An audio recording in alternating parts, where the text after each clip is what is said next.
মৃত্যু রেলপথ Burma railway.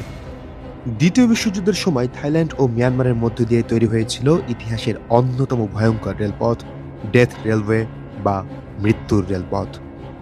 প্রায় 415 কিলোমিটার দীর্ঘ এই রেলপথ তৈরির মূল উদ্দেশ্য ছিল জাপানি সেনাবাহিনীর যুদ্ধের রসদ ও সৈন্য পরিবহন সহজ করা। সমুদ্রপথে ব্রিটিশ বাহিনীর আক্রমণের ঝুঁকি এড়াতে জাপান বেছে নেয় দুর্গম পাহাড় ও ঘন জঙ্গলের মধ্য দিয়ে স্থলপথ। 1942 সালে শুরু হয় নির্মাণ কাজ। ব্রিটিশ প্রকৌশলীরা যেখানে এই রেলপথ নির্মাণে প্রায় 5 বছর সময় লাগবে বলে ধারণা করেছিলেন, সেখানে জাপান মাত্র 18 মাসের সময়সীমা নির্ধারণ করে। এ কাজে ব্যবহার করা হয় প্রায় 60,000 মিত্রবাহিনীর যুদ্ধবন্দী এবং প্রায় 2.5 লাখ এশীয় শ্রমিক, যাদের অনেককেই জোরপূর্বক কাজে নামানো হয়েছিল। সবচেয়ে ভয়ঙ্কর ছিল হেলফায়ার পাস। আধুনিক যন্ত্রপাতি ছাড়াই হাতুড়ি, ছেনি ও বিস্ফোরক দিয়ে পাহাড় কেটে রেলপথ তৈরি করতে হতো। দিনের পর দিন, কখনো 18 থেকে 20 ঘন্টা পর্যন্ত কাজ করতে বাধ্য করা হতো বন্দীদের।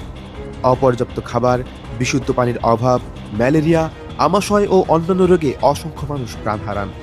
নথিপত্র অনুযায়ী 12,000-এরও বেশি মিত্রবাহিনীর যুদ্ধবন্দী মারা যান, আর এশীয় শ্রমিকদের মধ্যে প্রাণ হারান আনুমানিক 90,000 থেকে 1 লাখেরও বেশি মানুষ। 1943 সালে মাত্র 15 মাসে রেলপথটির নির্মাণ শেষ হয়।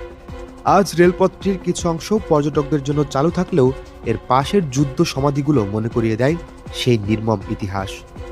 যুদ্ধ কখনো শুধু বিজয় আর পরাজয়ের গল্প নয়, কখনো কখনো তার প্রতিটি রেল স্লিপারের নিচে চাপা পড়ে থাকে অসংখ্য মানুষের জীবন।